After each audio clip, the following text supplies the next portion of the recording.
देखिए, प्रधानमंत्री नरेंद्र मोदी अक्सर सबको सरप्राइज कर देते हैं, लेकिन इस बार तो गजब ही हो रहा है।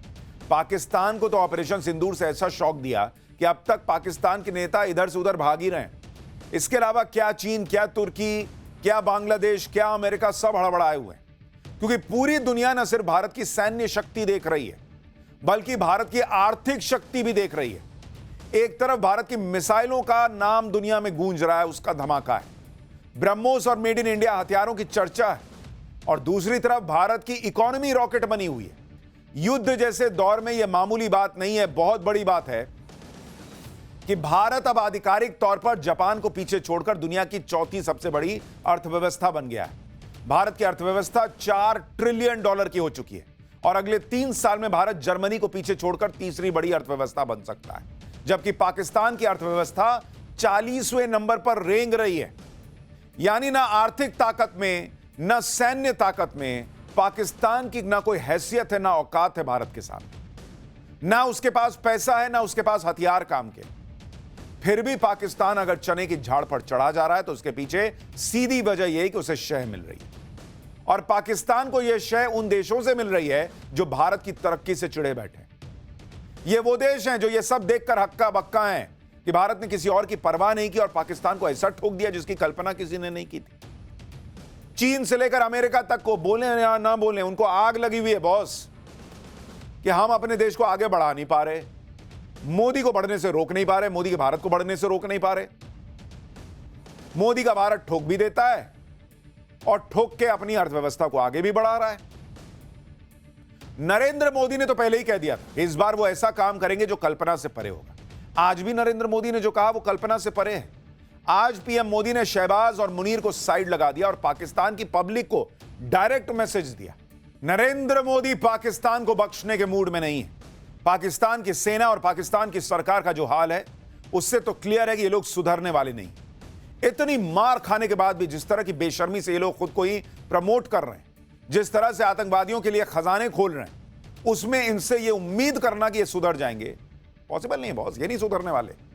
इन्हें कोई सुधार सकता है तो नरेंद्र मोदी और पाकिस्तान की पब्लिक। इसलिए नरेंद्र मोदी ने आज पाकिस्तान की पब्लिक को सीधे कहा कि चैन की रोटी खाओ, अगर मुनीर शहबाज के चक्कर में पड़ोगे तो मोदी की गोली खानी हो। इससे क्लियर कट बात और कोई क्या बोल सकता है। यानी वो पब्लिक को समझा रहे हैं बॉस कि ये अगर नहीं सुधरे और भारत इससे भी बड़ा एक्शन करेगा तो हर बार हम थोड़ी जो है देखते रहेंगे कि पब्लिक को निशाना लग रहा है कि नहीं लग रहा है, उसको कोई कैजुअलिटी तो नहीं हो रही, फिर तुम भी मरोगे, तुम भी पिसोगे। सुनिए आज प्रधानमंत्री नरेंद्र मोदी ने कितनी बड़ी बात कही है पाकिस्तान की पब्लिक को। पाकिस्तान को आतंक की बीमारी से मुक्त करने के लिए पाकिस्तान के अवाम को आगे आना होगा, पाकिस्तान के नौजवानों को आगे आना होगा। सुख चैन की जिंदगी जियो, रोटी खाओ, वरना मेरी गोली तो है ही। नरेंद्र मोदी ने यह बात इसलिए की क्योंकि पाकिस्तान की जो हालत है वो दुनिया जानती है।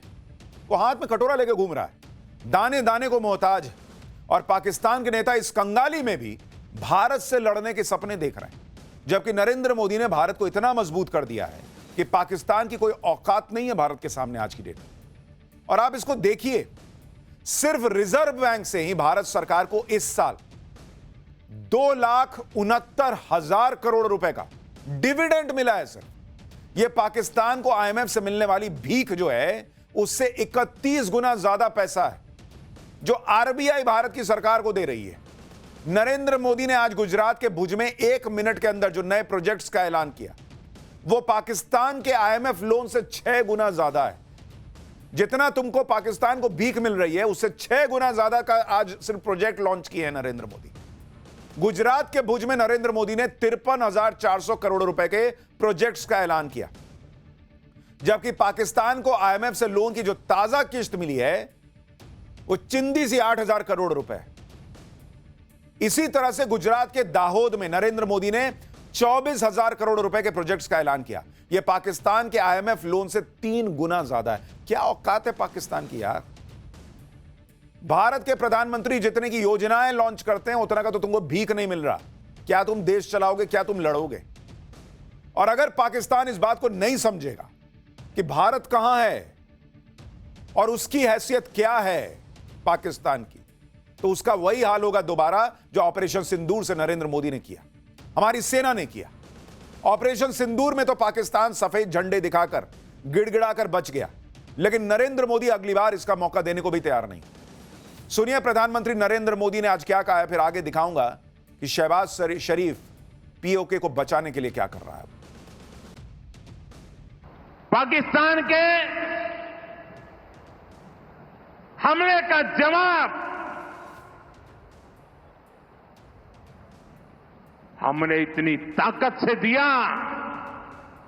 कि उनके सारे एयरबेस आज भी आईसीयू में पड़े हैं, आज भी आईसीयू में पड़े हैं।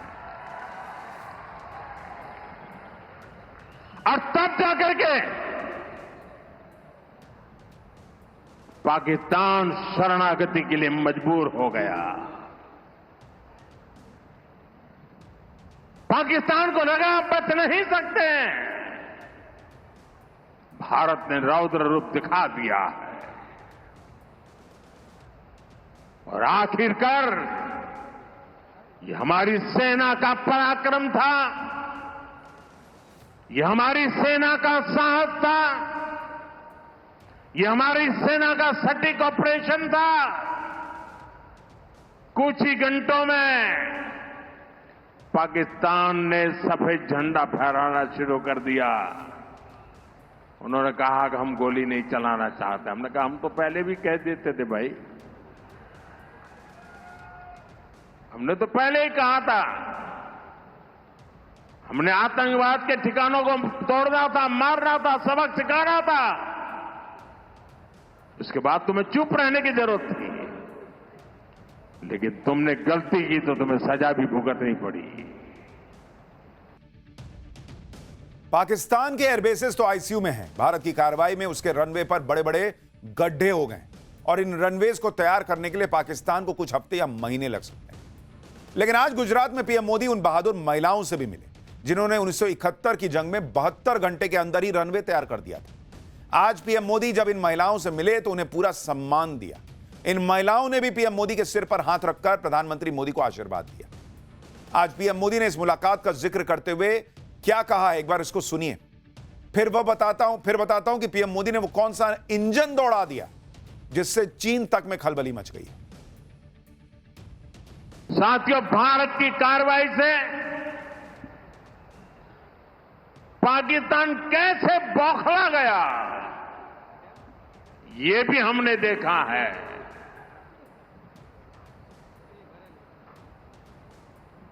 9 तारीख रात को हमारी कच्छ की सीमा पर भी ड्रोन आए, ड्रोन। उनको लगता था कि मोदी गुजरात का है तो जरा गुजरात में कमाल कर हुए मालूम नहीं है। जरा 71 को याद कीजिए, ये जो वीरांगना यहां आई थी ना, उन्होंने तुम्हें धूल चटा दी थी। ये माताएं बहनें उस समय 72 घंटे में रनवे तैयार कर दिया और हमने हमले फिर से चालू कर दिए थे। और आज मेरा सौभाग्य है कि 71 की लड़ाई की उस वीरांगना माताओं ने आकर के मुझे आशीर्वाद दिए हैं। इतना ही नहीं, सिंदूर के वृक्ष का पौधा भी दिया है। माताएं बहनें, आपका दिया हुआ ये पौधा अब पीएम हाउस में लगेगा। पाकिस्तान की जनता को पीएम मोदी का डायरेक्ट मैसेज ऐसे वक्त में आया है जब पाकिस्तान में कंगाली है, अंदरूनी झगड़े चल रहे हैं। पाकिस्तान को आईएमएफ से ताजा लोन मिला है। इस कंगाली में भी पाकिस्तान अपना डिफेंस बजट बढ़ाने में लगा है, यानी लोन का पैसा पाकिस्तान की सेना भारत से लड़ने में लगाने जा रही है। इसलिए पीएम मोदी पाकिस्तान की जनता को समझा रहे हैं कि भाई अपने नेताओं और सेना के चक्कर में मत पड़ो। जो बचा कुचा आटा मिल रहा है वो भी मिलना बंद हो जाएगा, और पानी तो पीएम मोदी ने पहले ही रोक दिया है। सुनिए आज कैसे पीएम मोदी ने पाकिस्तान की जनता को आंखें खोलने वाला मैसेज दिया है। फिर आपको बताता हूं उस बड़े इंजन के बारे में जिसको सुन के चीन भी हैरान। मैं पाकिस्तान के लोगों को भी कहना चाहता हूं, क्या पाया आपने? हिंदुस्तान दुनिया की चौथी इकोनॉमी बन गया और तुम्हारा हाल क्या है? तुम्हारे बच्चों के भविष्य को बर्बाद किसने किया? तुम्हें दर दर भटकने के लिए मजबूर किसने किया? ये आतंकवाद के आकाओं ने।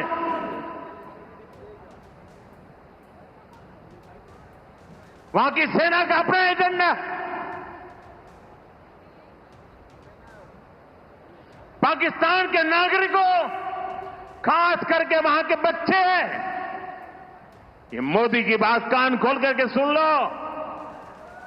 ये आपकी सरकार और आपकी सेना आतंकवाद को समर्थन दे रही है। आतंकवाद पाकिस्तान की सेना और सरकार के लिए पैसा कमाने का जरिया बन गया है। पाकिस्तान के युवकों को तय करना होगा, पाकिस्तान के बच्चों को तय करना होगा, क्या ये रास्ता उनके लिए ठीक है? क्या उनका भला हो रहा है? सत्ता के लिए जो एक खेल खेले जा रहे हैं, क्या उससे पाकिस्तान के बच्चों की जिंदगी बनेगी?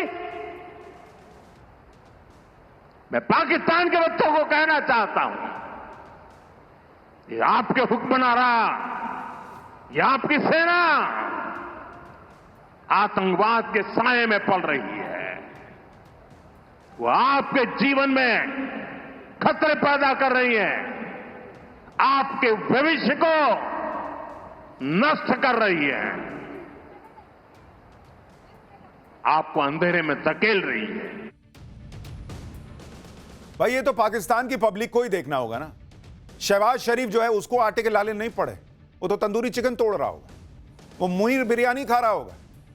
आप लोग इस आतंकवाद के जो आप कहिए कि जनक है पाकिस्तान, उस देश में रहकर आप जो है भिखारियों की जिंदगी जी रहे हैं। सेना के लोग तो बड़े बड़े बंगलों में रह रहे हैं वहां पाकिस्तान, नेता बड़ी बड़ी अय्याशियां कर रहे हैं, विदेशों में उनके बच्चे पढ़ते हैं। आपको क्या मिलता है? कुछ नहीं मिलता। आप जो है लाइन लगा के लड़ते हैं आटे के लिए, पानी के लिए, आपको जूझना पड़ रहा है। ये लोग मजे काट रहे हैं बॉस, शहबाज से लेकर मुनीर तक। और इसलिए पाकिस्तान को तय करना है कि उसे अपने नेताओं के चक्कर में आतंकवाद में फंसे रहना है या उसको शांति चाहिए। क्योंकि भारत का कुछ नहीं बिगड़ रहा भाई, हम चौथी सबसे बड़ी इकोनॉमी बन गए, हम तीसरी भी बन जाएंगे, हम उससे भी आगे जाएंगे। तुम जिहाद जिहाद करते रहो, कश्मीर कश्मीर करते रहो, नहीं मिलना भाई, अभी पीओके भी देना है। नरेंद्र मोदी का फंडा क्लियर है, अपने काम में जुटे रहो। आज पीएम मोदी ने गुजरात में हजारों करोड़ की योजनाओं का उद्घाटन और शिलान्यास किया। इस दौरान पीएम मोदी ने दुनिया को भारत की बढ़ती ताकत का एक और ट्रेलर दिखाया। गुजरात के दाहोद में पीएम मोदी ने रेलवे लोकोमोटिव मैन्युफैक्चरिंग यूनिट का उद्घाटन किया। इस यूनिट का उद्घाटन करते हुए पीएम मोदी ने खुद मेड इन इंडिया इंजन के अंदर वो गए और वहां एक चीज को देखा। पीएम मोदी के साथ रेल मंत्री अश्विनी वैष्णव भी मौजूद रहे। पीएम मोदी ने जिस रेलवे यूनिट का शुभारंभ किया है वो क्यों खास है आपको बताता हूं। इस यूनिट में भारत का पहला 9000 हॉर्स पावर का लोकोमोटिव इंजन लग रहा है। भारत में बन रहा यह आधुनिक electric rail engine single engine में डबल इंजन का काम करेगा। इसकी गति 120 से 125 किलोमीटर प्रति घंटे तक होगी, जबकि पहले इस रफ्तार के लिए डबल इंजन लगाने पड़ते थे। अब यह अकेला इंजन डबल इंजन का काम करेगा। यह इंजन 4500 से 5500 टन तक के माल की ढुलाई करने में सक्षम होगा। यह इंजन न सिर्फ मालगाड़ियों की गति और क्षमता को बढ़ाएगा, दुनिया में भारत की मैन्युफैक्चरिंग ताकत का गवाह बनेगा। दुनिया के कई देश भारत के इस रेलवे इंजन में इंटरेस्ट दिखा चुके हैं, यानी भारत न सिर्फ इसका इस्तेमाल करेगा बल्कि दुनिया को निर्यात भी करेगा। रेल मंत्री ने बताया कि इलेक्ट्रिक इंजन चलता फिरता कंप्यूटर और डेटा सेंटर है। इंजन से कोई आवाज तक नहीं आती, कोई वाइब्रेशन नहीं होता। इंजन में पहली बार चालक के लिए एसी और टॉयलेट भी है। इस इंजन की यह भी खासियत है कि जब खड़ा रहेगा तो बिजली भी प्रोड्यूस करेगा। यह है नया भारत बॉस। कहां पाकिस्तान भीख के नए नए कटोरे डिजाइन करा रहा है कि ज्यादा से ज्यादा भीख ला सके। भारत बॉस इकोनॉमी भी ट्रिपल चौपल इंजन के हिसाब से चल रही है। और यहां देखिए डबल इंजन का काम जो है सिंगल इंजन में ट्रेन में होगा। इस यूनिट में 11 साल में 1200 शक्तिशाली लोकोमोटिव इंजन बनाए जाएंगे। यह परियोजना की लागत 21,000 करोड़ रुपए। साल 2022 में पीएम मोदी ने इस यूनिट का शिलान्यास किया था और 3 साल के अंदर यह प्रोजेक्ट शुरू भी हो गया। इस यूनिट से 10,000 रोजगार के अवसर भी पैदा हो। पीएम मोदी ने कैसे भारत की बढ़ती मैन्युफैक्चरिंग ताकत का भी जिक्र किया, उसको सुनिए। फिर आपको बताता हूं कि भारत तो बढ़ रहा है, लेकिन चीन की हालत कितनी खस्ता है। पाकिस्तान तो छोड़िए, चीन कितना झूठा देश है, उसकी हालत क्या है वो भी दिखाऊंगा। लेकिन पहले पीएम मोदी को सुनिए एक बार। भारत आज तेज गति से मैन्युफैक्चरिंग की दुनिया में आगे बढ़ रहा है।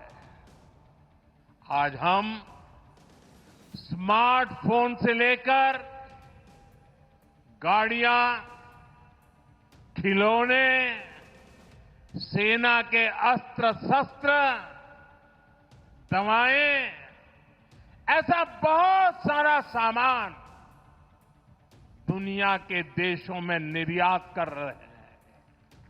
इतना ही नहीं, आज भारत रेल, मेट्रो और इसके लिए जरूरी टेक्नोलॉजी खुद बनाता भी है और दुनिया में एक्सपोर्ट भी करता है।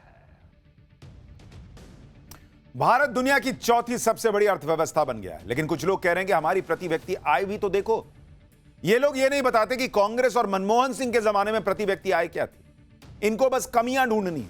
और आज नरेंद्र मोदी के जमाने में प्रति व्यक्ति आय बढ़कर कहां पहुंच गई है, आपको देखना चाहिए, आपको पता होना चाहिए। देश तरक्की कर रहा है, यह इस देश में कुछ लोगों को बर्दाश्त नहीं होता। ऑपरेशन सिंदूर की कामयाबी उनसे बर्दाश्त नहीं हो रही। भारत चौथी सबसे बड़ी अर्थव्यवस्था हो गया, उनसे बर्दाश्त नहीं हो रहा। आप प्रति व्यक्ति अगर आप आय को देखेंगे, भारत की बात कर रहा हूं, प्रति व्यक्ति आय, ये 2013-14 में, 2013-14 की बात कर रहा हूं, जब मनमोहन सिंह की सरकार हुआ करती थी, ये $1,438 प्रति व्यक्ति थी। $1,438। और नरेंद्र मोदी के राज में जब आप इसको देखेंगे 2024-25 में, यह बढ़कर कहां पहुंच गई है? 2880 बॉस, $2880 प्रति व्यक्ति। यानी 10 साल में इसको डबल कर दिया नरेंद्र मोदी की सरकार ने। और आप सोचिए, आजादी के बाद से लेकर और ऑलमोस्ट 60 साल आप $1438 प्रति व्यक्ति आय पहुंचा पा रहे हैं। 10 साल में यह आय डबल हो जा रही है और लोग कह रहे अरे हमारी आय तो कम है। तो जाओ करा लो, पीछे जाओ और वहां पे अपनी टाइम मशीन में बैठो और वहां जाके बढ़वा लो जिस गति से 60 साल में बढ़ रही थी। भारत की बढ़ती हुई आर्थिक ताकत की वजह से अमेरिका और चीन तक हड़बड़ाए हुए, क्योंकि अमेरिका में सब कह रहे हैं कि वहां पर मंदी आने का बहुत बड़ा रिस्क है। पिछले हफ्ते क्रेडिट रेटिंग एजेंसी मूडीज ने अमेरिका की रेटिंग घटा दी बॉस। अमेरिका की क्रेडिट रेटिंग AAA से एक लेवल घटाकर AA1 करनी पड़ी है। क्रेडिट रेटिंग अमेरिका की इसलिए घटी क्योंकि उस पर $36 ट्रिलियन यानी 3,000 लाख करोड़ रुपए का कर्ज है। अमेरिका की रेटिंग गिर रही है और यहां कैसे लोग बैठे हैं यार कि देश चौथी सबसे बड़ी अर्थव्यवस्था बन गया, देश में विकास हो रहा है, दुनिया हैरानी से देख रही है यार कि इंडिया रुक नहीं रहा, क्या करें क्या करें। चाइना को लगता है इनको वॉर में फंसा दो, कुछ तो धीमी हो रफ्तार। अमेरिका अलग परेशान है। अमेरिका धमका रहा है एप्पल वाले को कि नहीं जाना, नहीं तो टैक्स लगा दूंगा। अब एप्पल सुनने को तैयार नहीं, कह रहा मैं जाऊंगा इंडिया में मैन्युफैक्चरिंग करूंगा। ये नए भारत की ताकत। कौन से लोग हैं यार ये जिनको समझ में नहीं आती ये बात, जिनको इससे भी तकलीफ हो रही है? तुम नहीं रहते हो क्या इंडिया में? आप देखिए भाई, चीन अलग अलबलाया हुआ है। उसे लग रहा है कि जैसे जैसे भारत की आर्थिक ताकत बढ़ती जाएगी, दुनिया भर के निवेशक अब उसे छोड़कर भारत आने लगेंगे। और चीन की हालत कितनी खराब है मैं आपको बताता हूं। चीन ने बताया था कि पिछले साल उसकी जीडीपी ग्रोथ 5.4% थी, लेकिन चीन के जाने माने अर्थशास्त्री गाओ शैनवेन ने बताया कि पिछले कुछ सालों से चीन की जीडीपी 5% नहीं, मात्र 2% की रफ्तार से चल रही है। झूठा है चीन, अपने पब्लिक को मूर्ख बना रहा है कि 5% से बढ़ रहे हैं। अरे 2% से भी बढ़ रहा है, 2% से नीचे ही होगा। चीन ने पिछले 3 साल में जीडीपी ग्रोथ करीब 10% बढ़ाकर बताया है। चीन का कुल कर्ज उनकी जीडीपी का 300% हो चुका है। 2021 से लेकर 2025 तक प्रॉपर्टी मार्केट क्राइसिस की वजह से चीन को 1,532 लाख करोड़ रुपए का नुकसान हो चुका है। चीन में जिस तरह का संकट है उसमें चीन का भविष्य भी ठीक नहीं है। एक्सपर्ट्स बताते हैं कि 2035 के बाद चीन की जीडीपी ग्रोथ मात्र 1% रह जाएगी, 1%। भारत से पिटने के बाद पाकिस्तान के पीएम शहबाज शरीफ अब विदेशी दौरों पर निकल गए। 25 से 30 मई तक वो तुर्की, ईरान, अजरबैजान, तजाकिस्तान की यात्रा पर रहेंगे। भारत के साथ लड़ाई में तुर्की और अजरबैजान ने खुलकर पाकिस्तान का समर्थन किया था। दरअसल पाकिस्तान को भी पता है कि उसके पास बहुत लिमिटेड ऑप्शंस हैं, क्योंकि जब भारत के पास पूरी दुनिया खड़ी है, भारत के साथ पूरी दुनिया खड़ी है, तब पाकिस्तान की सुनने वालों में सिर्फ तुर्की और चीन ही है।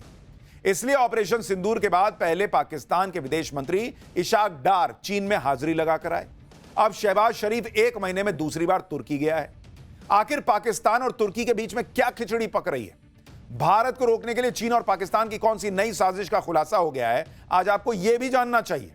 लेकिन पहले आप पीओके जाने के डर से भागे भागे फिरते पाकिस्तान में क्या हड़कंप मचा है, उसकी एक झलक देख लीजिए। जितनी बार नरेंद्र मोदी के मुंह से शहबाज शरीफ और असीम मुनीर पीओके का नाम सुनते हैं, उतनी बार शहबाज और मुनीर की टांगें कांपती। शहबाज और मुनीर यही सोच सोचकर परेशान है कि पीओके पर मोदी को रोकेगा कौन, क्योंकि यह काम पाकिस्तान अकेला तो नहीं कर सकता। इसलिए कभी चीन के पास भाग कर जाता है कि यार कुछ मदद करो, ये तो पीओके ले रहे हैं। कभी तुर्की के पास भाग के जाता है, यार अल्लाह के नाम पे कुछ मदद करो, हम दोनों तो मुसलमान कुछ करते हैं मिलके। शहबाज और मुनीर ने पहले अपने विदेश मंत्री को चीन के पास भेजा। अब खुद शहबाज और मुनीर तुर्की पहुंच गए। तुर्की वो देश है जिसने पाकिस्तान को भारत से लड़ने के लिए ड्रोन दिए थे। इसी का थैंक यू बोलने शहबाज और मुनीर तुर्की चले गए। लेकिन थैंक यू किस बात का भाई? तुर्की के सारे ड्रोन तो भारत ने फोड़ दिया हवा में। एक भी ड्रोन पाकिस्तान के काम नहीं आया। भारत ने ड्रोन धुआं धुआं कर दिए। फिर भी शहबाज शरीफ डींगे मारने से बाज नहीं आ रहे, क्योंकि उन्हें पता है कि तुर्की, चीन जैसे देशों के अलावा पाकिस्तान का कोई सहारा तो है नहीं। इसलिए भारत से पिटने के बाद भी शहबाज शरीफ ने कहा कि इस्तांबुल में अपने प्रिय भाई राष्ट्रपति रेसेप तैयब एर्दोगान से मिलने का सौभाग्य प्राप्त हुआ। भारत के खिलाफ जंग में तुर्की के समर्थन की वजह से पाकिस्तान की भारी जीत हुई। जैसी इसकी जीत वैसी तुर्की का समर्थन। इसकी जीत जो है वो फूटी हुई है और वैसे उसके ड्रोन फूटे थे। पाकिस्तान इस वक्त तुर्की से दोस्ती का इतना गुणगान इसलिए कर रहा है क्योंकि पाकिस्तान भारत से भिड़ने के लिए एक बार फिर अपने नए हथियारों की लेस तैयार कर रहा है। जैसे आपके फ्रेंड सर्किल में कुछ दोस्त होते हैं जो सिर्फ उधार मांगते हैं। वो जिस दिन आपसे बोलने लगे यार क्या लग रहा भाई, तू ये हैंडसम है, क्या शर्ट पहनी यार तूने, उसी दिन दोस्त समझ आता है ये फिर पैसा मांगेगा। वैसे ही पाकिस्तान का हाल है। ये जिसकी तारीफ करता है वो समझ जाता है कि या तो पैसा मांगेगा या हथियार मांगेगा। वही वो तुर्की के साथ कर रहा है। लिस्ट को लेकर पाकिस्तान कभी चीन के चक्कर लगाता है, कभी तुर्की के पास जाता है। कई रिपोर्ट्स के मुताबिक पाकिस्तान चीन से भारी संख्या में ग्राउंड बेस लॉन्चर खरीदने की लिस्ट बना रहा है। खबर है कि चीन और तुर्की की मदद से पाकिस्तान एक बड़ी ड्रोन ब्रिगेड बनाकर पीओके में तैनात करेगा। पाकिस्तान ने तुर्की से सर्विलांस सिस्टम खरीदने का भी सौदा किया है।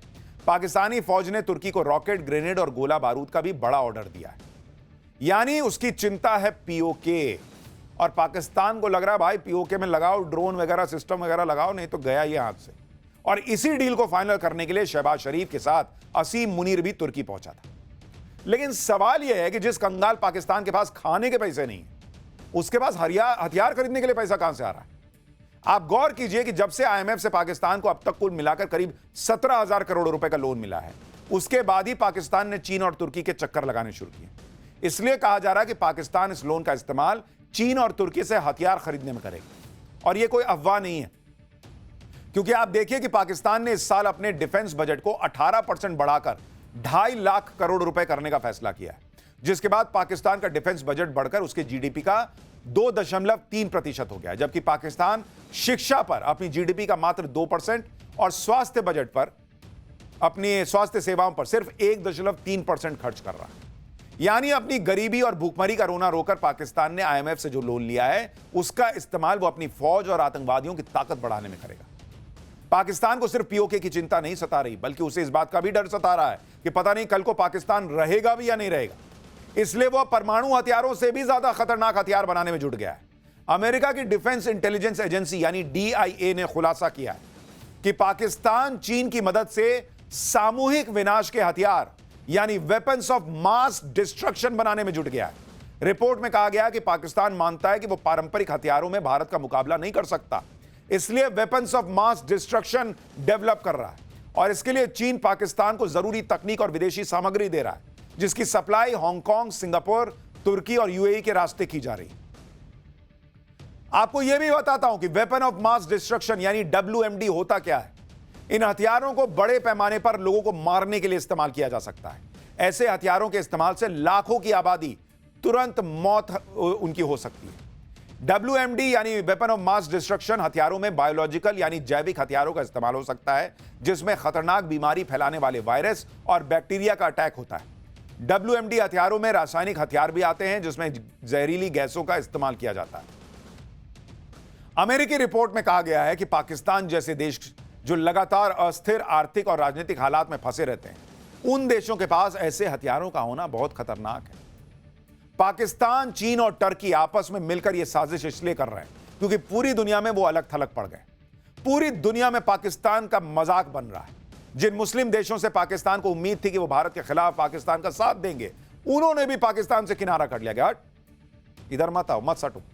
इंडोनेशिया के जकार्ता में 57 मुस्लिम देशों के संगठन ऑर्गेनाइजेशन ऑफ इस्लामिक कोऑपरेशन यानी OIC की बैठक हुई।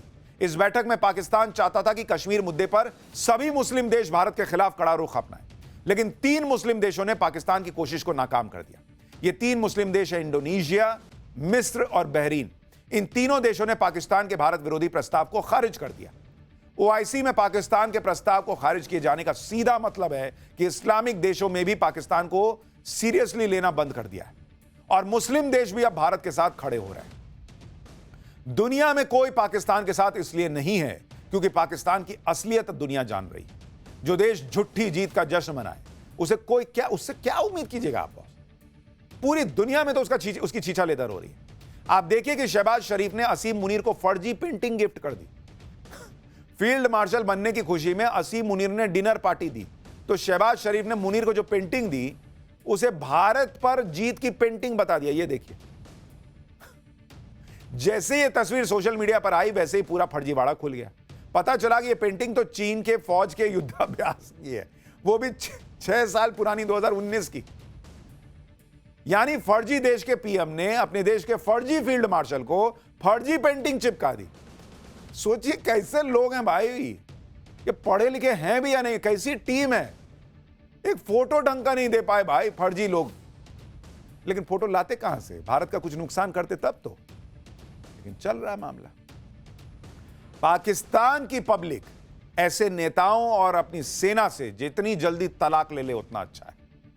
लेकिन तलाक की बात हो रही है तो शादी की भी बात जरूरी है। पाठशाला में अगली क्लास, किसी से शादी किसी से प्यार, लालू के बेटे तेज प्रताप का वो कांड जिसने बिहार चुनाव पलट दिया है क्या? बीजेपी, JDU और तेज प्रताप के मामा तक ने वो राज खोले कि लालू एंड फैमिली सकते में। लालू के बेटे तेज प्रताप का वो वीडियो भी आ गया जो गहरे राज खोलकर रख देगा। अब उसके बारे में बताता हूं। इस वक्त देश के एक बड़े राजनीतिक परिवार में बवाल मचा हुआ है।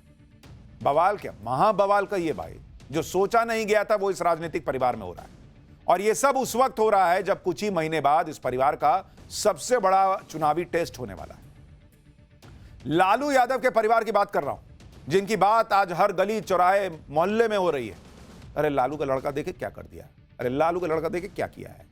क्योंकि ऐसा गजब कांड लालू यादव के बड़े बेटे तेज प्रताप ने कर दिया, लोग कहने लगे हैं कि इस कांड से बिहार का विधानसभा चुनाव पलट जाएगा। लालू यादव के बड़े बेटे तेज प्रताप यादव के ऐसे ऐसे राज खुद उनके विरोधियों से लेकर उनकी पत्नी, कौन सी वाली पत्नी पता नहीं, पूर्व पत्नी कहूं या पहली पत्नी, दूसरी पत्नी, जिसने भी कह दिया है, और रिश्तेदारों तक ने खोल दिए, जिससे पूरी लालू एंड फैमिली जो है वो सवालों के घेरे में। लालू के बेटे तेज प्रताप के वो वीडियो भी आ गए हैं जो गहरे राज खोल रहे हैं। इन सब के बारे में आज आपको बताऊंगा कैसे बिहार की पॉलिटिक्स में तूफान आ गया है। लेकिन पहले देखिए कि कैसे लालू परिवार में इस गजब कांड में हंगामा मचा है। लालू यादव के बड़े बेटे तेज प्रताप यादव ने खुल्लम खुल्ला इश्क का इजहार क्या किया, भयंकर बवाल मच गया। तेज प्रताप ने बिना तलाक लिए दूसरी महिला के साथ रिश्तों की बात कबूल कर लालू परिवार को बड़ी मुसीबत में डाल दिया। इसके बाद लालू यादव ने अपने बड़े बेटे तेज प्रताप यादव को परिवार और पार्टी से बेदखल कर दिया। लेकिन इससे भी मामला संभलता नहीं दिख रहा। लालू परिवार में हुए इस कांड के 4 मेन कैरेक्टर हैं। तेज प्रताप यादव जो कि मेन कैरेक्टर है, उसके बाद अनुष्का यादव जिनसे कहा जा रहा है कि 12 साल से तेज प्रताप का रिश्ता है, ऐश्वर्या यादव जिनसे शादी की थी तेज प्रताप ने ऑफिशियली, जिनकी तस्वीरें आई थी, और एक गुमनाम लड़की भी है जिससे भी कहा जा रहा है कि तेज प्रताप का रिश्ता है। इस साल के आखिर में बिहार विधानसभा चुनाव होने वाले हैं और उससे पहले परिवार में इस तरह की घटना होना, तेज प्रताप को पार्टी और परिवार से निकाला जाना, इन सब का असर लालू यादव की पार्टी पर पड़ सकता है। यह तेज प्रताप यादव ने कैसे अपने पूरे परिवार को मुश्किल में डाला? लालू यादव एंड फैमिली को क्या सब कुछ पहले से पता था? पहले लालू फैमिली में चल रहे ड्रामे की एक झलक देखिए, फिर इनसाइड स्टोरी बताता हूं। लालू यादव एंड फैमिली के लिए मुसीबत की शुरुआत तेज प्रताप यादव की एक सोशल मीडिया पोस्ट से हुई थी। तेज प्रताप यादव ने सोशल मीडिया पर खुलकर अपने इश्क का इजहार किया, डंके की चोट पर दुनिया के सामने कबूल किया कि वो पिछले 12 साल से एक लड़की के साथ रिलेशनशिप में है, जिसकी तस्वीर आप देख रहे हैं, अनुष्का यादव। यह अलग बात है कि तेज प्रताप यादव ये भूल गए कि वो शादीशुदा हैं और अभी उनका तलाक नहीं हुआ है। तेज प्रताप यादव ने लिखा कि हम और अनुष्का एक दूसरे को पिछले 12 साल से जानते हैं। हम लोग पिछले 12 साल से रिलेशनशिप में हैं। बहुत दिनों से ये बात आप लोगों से कहना चाह रहा था, समझ नहीं आ रहा था कि कैसे कहा जाए। आज इस पोस्ट के माध्यम से दिल की बात आप सबको बताई है। आशा है कि आप हमारी बात समझेंगे। तेज प्रताप यादव ने अपने प्यार का इजहार तो कर दिया, लेकिन 16 मिनट के अंदर ही तेज प्रताप यादव को गलती का एहसास हो गया। या किसी ने कहा होगा कि क्या किया हो जी, सोशल मीडिया पे डाल दिए हो। फौरन तेज प्रताप ने सफाई में एक और पोस्ट डाला, जिसमें लिखा कि मेरे सोशल मीडिया प्लेटफॉर्म को हैक करके मेरी तस्वीरों को एडिट करके मुझे और मेरे परिवार को बदनाम किया जा रहा है। सभी से अपील है कि अफवाहों से सावधान रहें। तेज प्रताप यादव ने 16 मिनट के अंदर दिल की बात कहने से लेकर अकाउंट हैक होने की जानकारी लोगों को दे दी, लेकिन आज के जमाने में 16 मिनट तो भैया कांड हो जाता है। इतनी देर में तो बिहार में हंगामा मच गया, फोटो घूम गया। अरे बाप रे बाप, लालू जी का बड़ा बेटा क्या किया है देखो। तेज प्रताप और अनुष्का हॉट टॉपिक बन गए, ट्रेंड होने लगे। तेज प्रताप यादव ने अनुष्का यादव के साथ अपने रिश्ते की बात कबूली और बाद में मुंह कर गए, लेकिन इतनी देर में सोशल मीडिया तेज प्रताप और अनुष्का की तस्वीरों और वीडियो से पट गया। दोनों की साथ में इतनी तस्वीरें और वीडियो आ गए कि लोग पूछने लगे कि यह सब फेक कैसे हो सकता है। पहली तस्वीर देखिए, यह वही तस्वीर है जिसे शनिवार शाम तेज प्रताप यादव के फेसबुक अकाउंट से पोस्ट किया गया। सारा बवाल शुरू हुआ, यह वो तस्वीर थी। हालांकि अब इस पोस्ट को डिलीट कर दिया गया और तेज प्रताप का दावा है कि उनका अकाउंट हैक हुआ था। लेकिन अनुष्का यादव के साथ तेज प्रताप यादव की अकेली तस्वीर नहीं है। दोनों की ऐसी कई तस्वीरें वायरल हो रही हैं जिनके जरिए अनुष्का यादव और तेज प्रताप यादव की शादी तक के दावे हो रहे हैं। जैसे इस तस्वीर को देखिए, इसमें अनुष्का यादव की मांग में सिंदूर भरा नजर आ रहा है। इस तस्वीर को देखिए जिसमें दावा है कि करवा चौथ की एक तस्वीर, ये वाली, इस तस्वीर में तेज प्रताप यादव नजर आ रहे हैं। दावा है कि जो महिला इस तस्वीर में दिख रही है वो अनुष्का यादव है और अनुष्का यादव छन्नी से तेज प्रताप यादव को देखती हुई नजर आ रही है। और करवा चौथ के व्रत में पति और चांद को छन्नी से देखने की परंपरा है। इसलिए लोग सवाल उठा रहे हैं कि क्या अनुष्का और तेज प्रताप ने शादी तक कर ली है। अनुष्का और तेज प्रताप यादव का एक वीडियो भी वायरल हो रहा है जिसमें अनुष्का यादव सिंदूर लगाने की बात कहती हुई सुनाई दे रही है। एक बार पहले वो वीडियो सुनिए। चल तो ही रहा है, ये भी चलेगा, सिंदूर लगाएंगे।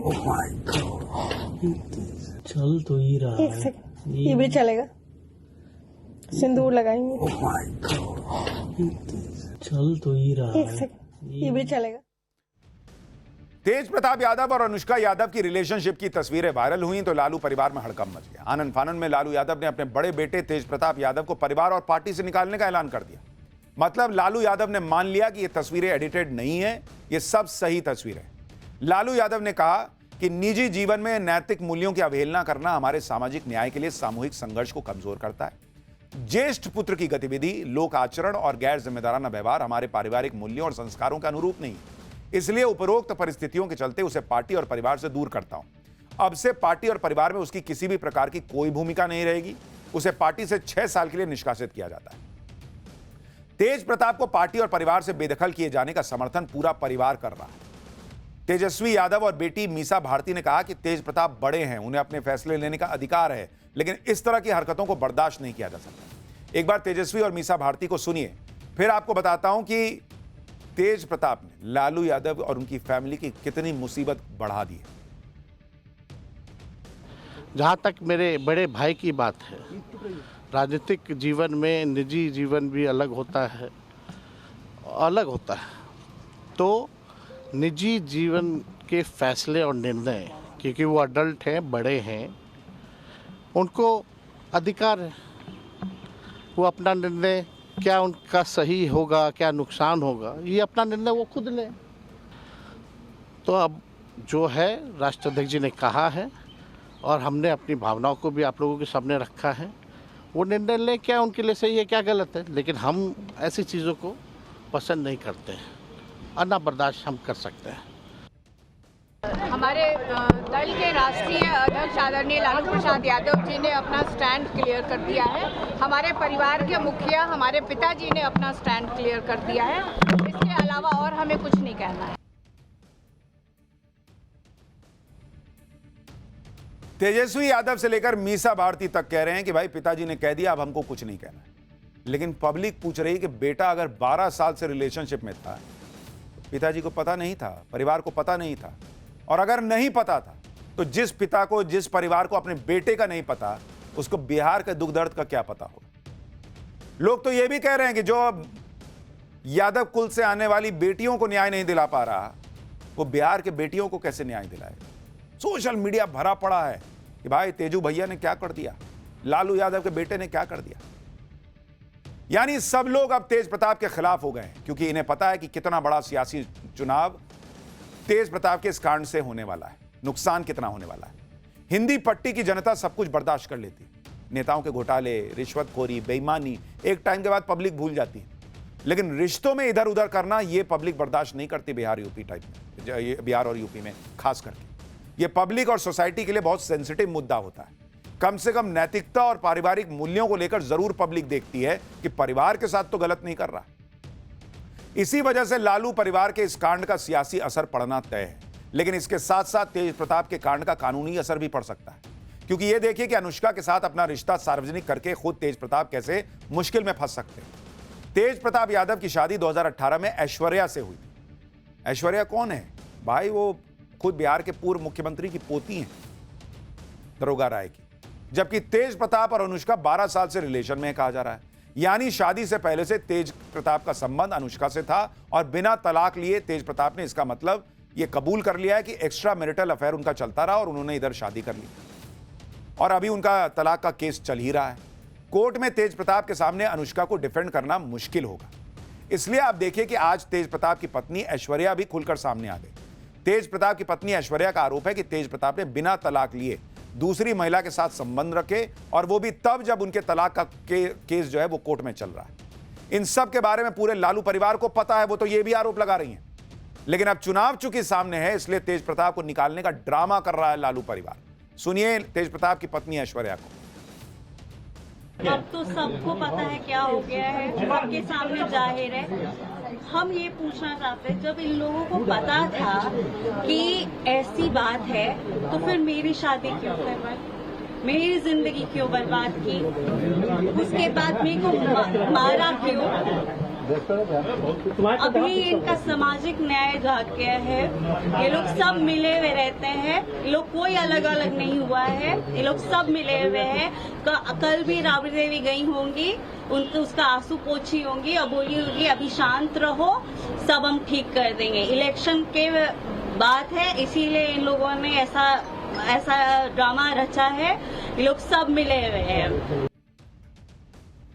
तेज प्रताप की पत्नी ऐश्वर्या कह रही हैं कि लालू एंड फैमिली को सब पता था, सब पता था, और ये सिर्फ इलेक्शन है इसलिए ये लोग तेज प्रताप को निकालने का नाटक कर रहे हैं, ताकि पब्लिक में गुस्सा थोड़ा शांत हो जाए कि देखिए बेटा गलत किया, बाप तो निकालिए देना दिए फैमिली से। लेकिन पब्लिक पूछ रही है कि 12 साल से बेटा ये सब कर रहा था, आपको पता नहीं था। और ऐश्वर्या बहू कह रही है भाई कि मेरे साथ मारपीट होती थी, मेरे से शादी क्यों कराए जब बेटा ये सब कर रहा था। तेज प्रताप यादव की पत्नी ऐश्वर्या भी एक सम्मानित परिवार से आती हैं। ऐश्वर्या के दादा दरोगा राय बिहार के मुख्यमंत्री रह चुके हैं। बिहार में दरोगा राय के नाम का खासा प्रभाव है। ऐश्वर्या ने लालू यादव और उनके परिवार पर कई गंभीर आरोप लगाए। ऐश्वर्या का आरोप है कि तेज प्रताप और राबड़ी देवी उनके साथ मारपीट करते थे। राबड़ी देवी ने तो बाल खींचकर घर से निकाल दिया था। राबड़ी देवी के आवास के गार्ड ने उन्हें थप्पड़ भी मारा था। ये तस्वीरें आप देखिए जब ऐश्वर्या रोती हुई राबड़ी देवी के घर से बाहर निकली थी। ये 2019 की तस्वीर है। तब कहा गया था कि कहा सुनी और विवाद के बाद ऐश्वर्या ने अपना ससुराल छोड़ दिया। उसके बाद से ही ऐश्वर्या अलग रहती है। अब ऐश्वर्या कह रही हैं कि लालू यादव का सामाजिक न्याय उस समय कहां गया था। पिछले 12 साल से तेज प्रताप एक महिला के साथ रिश्ते में हैं और लालू परिवार ने सब जानते हुए भी उनकी जिंदगी बर्बाद कर दी। सुनिए एक बार। आप 7 साल से देख रहे हैं, सब चीज में तो हम ही करते हैं। इन लोगों का 12 साल से अब तो खुल गया ना कि 12 साल से है, तो इनको पता नहीं होगा, इनको पता नहीं होगा लालू जी, राबड़ी देवी जी को और तेजस्वी जी को ये पता नहीं होगा हर चीज हम कैसे कर देते हैं। हर चीज लड़की का इज्जत उछालना बहुत आसान है, इसीलिए क्योंकि अपनी बेटे की गलतियों को छुपाने के लिए लड़की पे इल्जाम डाल देते हैं। ये सारे मिले हुए रहते हैं, सब मिले हुए रहते हैं। उनसे पूछिए कि जब मेरी जिंदगी बर्बाद करने की क्या जरूरत थी। उनसे पूछिए जब हमको मारा गया, पीटा गया, तो उनका सामाजिक न्याय कहाँ था। उनसे पूछिए कि मेरा क्या होगा। अब तो बोल रहे कि बेटे को निकाल दिया, बोल रहे भाई को निकाल दिया, मेरा क्या होगा उनसे ये पूछिए। क्यों हमको मारा गया, क्यों हमको बोला गया कि ये करती है, ये होता है, ऐसा होता है, वैसा होता है। उनसे सवाल पूछिए कि मेरा क्या होगा। अब तेज प्रताप के नए कारनामे के बाद लालू यादव बड़ी मुश्किल में फंस गए, क्योंकि लालू यादव पहले से भ्रष्टाचार के दोषी हैं। पिछले काफी समय से वो अपने बेटे तेजस्वी के राजनीतिक जीवन को पटरी पर लाने की कोशिश कर रहे हैं, लेकिन तेज प्रताप ने सारे किए कराए पर पानी फेर दिया। क्योंकि मामला महिलाओं से जुड़ा हुआ है, इसका चुनाव में नुकसान हो सकता है। लालू यादव और उनके परिवार को महिला विरोधी कहा जाने लगा है। 29 मई को तेज प्रताप और ऐश्वर्या तलाक केस की सुनवाई कोर्ट में भी होनी है। तेज प्रताप की पत्नी ऐश्वर्या नए घटनाक्रम का जिक्र कर सकती है। लालू को तेज प्रताप के साथ राबड़ी देवी के जेल जाने का डर सता रहा है, इसलिए लालू ने पहले ही तेज प्रताप यादव को पार्टी परिवार से निकाल दिया। हालांकि जब ऐश्वर्या अलग हुई थी तब भी एक बार के लिए लोगों को लगता होगा कि बहू गड़बड़ रही हो। लालू यादव एंड फैमिली में ऐसा नहीं हो सकता, लेकिन अब तेज प्रताप की तस्वीरें देखकर सबको लग रहा है कि नहीं, बहू ठीक थी, इसका मतलब कांड जो है वो घर वालों ने किया था। बिहार में इसी तरह की चर्चाएं हो रही हैं और राजनीतिक नुकसान का आकलन हो रहा है। लालू यादव भी ये सारी बातें समझते हैं और इसलिए पहले ही अपने बचने का इंतजाम कर लिया। हालांकि इसी बीच लालू यादव के साले और राबड़ी देवी के भाई साधु यादव का एक पुराना बयान वायरल हो रहा है, जिसमें साधु यादव तेज प्रताप यादव पर और गंभीर आरोप लगा रहे हैं। वो तो एक और लड़की के बारे में बता रहे हैं, सुनिए जरा। कास्ट लड़की को रख लेता खगौल के। कौन? तेज प्रताप। लालू यादव ने 5 करोड़ रुपया देकर के 10 नंबर में बुला करके उसको कनाट पैलेस में होटल दिवाया है। ठीक। और वहाँ वो लड़की रहती है, उसका भाई का नौकरी है। ये तलाक के बाद? हाँ भाई, पहले से चल रहा है। अच्छा। और एक मुसल्लेपुरहाट में जादव लड़की के साथ इसका संबंध था। अच्छा। पूरा पटना शहर से लेकर के पुलिस प्रशासन, महकमा, नीतीश कुमार मुख्यमंत्री, सारे लोग जानते हैं कि उसका क्या करतूत है। उसी लड़की के चलते ये डाइवोर्स दिया दरोगा राय के पोती को। ये पूरा दुनिया जानता है। यानी सिर्फ ऐश्वर्या ही नहीं आरोप लगा रही कि लालू यादव एंड फैमिली को सब पता था तेज प्रताप के किए का। तेज प्रताप यादव के मामा यानी राबड़ी देवी के भाई लालू यादव के साले साधु यादव तक कह रहे हैं कि लालू यादव एंड फैमिली को सब पता था। एक लड़की जो है उसका दूसरा किस्सा बता रहे, एक और लड़की बता रहे, मतलब 3 लड़कियों का किरदार हो गया इसमें, एक ऐश्वर्या और 2 और। साधु यादव का दावा है कि लालू परिवार से जुड़े इस कांड के बारे में अंदर ही अंदर सबको पता था। तेज प्रताप यादव के साथ जिस अनुष्का यादव का नाम जुड़ने से लालू परिवार में हड़कंप मच गया है, बिहार में सियासी भूचाल आ गया है, उसके बारे में भी आपको बताता हूं। अनुष्का यादव पटना के लंगर टोली इलाके की रहने वाली बताई जा रही है। अनुष्का यादव का भाई आकाश यादव आरजेडी की स्टूडेंट यूनिट का प्रदेश अध्यक्ष रह चुका है। आकाश यादव को तेज प्रताप यादव ने ही अध्यक्ष नियुक्त किया था, जिसको लेकर पार्टी में काफी विवाद हुआ था। जब अनुष्का के भाई को आरजेडी के स्टूडेंट विंग से हटाया गया, तब भी तेज प्रताप ने बड़ा बवाल काटा था और आरजेडी के प्रदेश अध्यक्ष जगदानंद के खिलाफ मोर्चा खोल दिया था। सूत्रों का दावा है कि अनुष्का का भाई आकाश तेज प्रताप का अच्छा दोस्त था और आकाश यादव के आरजेडी में रहते हुए ही अनुष्का की भी तेज प्रताप से नजदीकियां बढ़ी थी। अनुष्का यादव के साथ तेज प्रताप यादव की तस्वीरें वायरल होने से लालू एंड फैमिली पहले ही सकते में। इस सब के बीच तेज प्रताप यादव के मालदीव दौरे पर भी सियासत गरमाने लगी। इसके साथ ही अनुष्का यादव और ऐश्वर्या राय के साथ ही एक तीसरी लड़की को लेकर भी चर्चा तेज हुई। दरअसल तेज प्रताप यादव ने दिल्ली की राउज एवेन्यू कोर्ट में अर्जी देकर 17 मई से 23 मई तक विदेश यात्रा की मंजूरी मांगी थी और सवाल उठ रहे हैं कि तेज प्रताप यादव अकेले ही मालदीव गए या फिर कोई उनके साथ गया। हालांकि तेज प्रताप यादव ने मालदीव की एक तस्वीर शेयर की थी, वहां की है, जिसमें वो अकेले बैठकर ध्यान लगाते नजर आ रहे हैं, क्योंकि यह भी दावे किए गए कि तेज प्रताप यादव किसी तीसरी लड़की के साथ मालदीव घूमने गए थे, जिस पर बिहार के पूर्व सीएम जीतन राम मांझी ने भी ट्वीट किया और लालू परिवार से जवाब मांगा। जीतन राम मांझी ने अपने ट्वीट में लिखा कि दरोगा बाबू की पोती ऐश्वर्या के साथ जो लालू परिवार ने किया है, उसका बदला आने वाले चुनाव में बिहार की हर महिला लेकर रहेगी। तेज प्रताप जब किसी के साथ रिलेशनशिप में थे तो फिर किसी लड़की की जिंदगी बर्बाद करने का अधिकार लालू परिवार को किसने दिया? कहीं ऐसा तो नहीं है कि किसी डबल कोट में सिन्हा के चक्कर में लालू परिवार अनुष्का यादव की जिंदगी भी बर्बाद करवा दे, इसका जवाब लालू परिवार को देश के सामने देना होगा। यानी केंद्रीय मंत्री जीतन राम मांझी भी किसी एक और लड़की का जिक्र कर रहे हैं कि उसके चक्कर में अनुष्का को भी तो नहीं छोड़ने वाले। और सवाल उठ रहा है कि क्या इसी डर को देखते हुए अनुष्का ने ही तो ये फोटो वगैरह वायरल नहीं कर दिए। तेज प्रताप यादव बिहार सरकार में मंत्री रह चुके हैं, लेकिन उनकी पर्सनैलिटी की वजह से लालू परिवार हमेशा बैकफुट पर रहता है। इसी साल होने वाले बिहार चुनाव में तेज प्रताप और अनुष्का के रिलेशनशिप का मुद्दा बन सकता है। तेज प्रताप के बहाने विरोधी कह रहे हैं कि लालू यादव एंड फैमिली बिहार का भला नहीं कर सकते। इसके अलावा मामले का यादव एंगल भी है।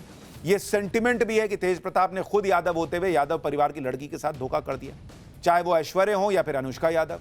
महिला प्लस यादव यानी MY समीकरण से लालू एंड फैमिली को बड़ा राजनीतिक नुकसान हो सकता है, क्योंकि अगर आप देखें तो 2024 के लोकसभा चुनाव में बिहार में 73% यादव मतदाताओं ने इंडी गठबंधन को वोट दिया था, जबकि एनडीए को सिर्फ 26% यादव मतदाताओं का वोट मिला था।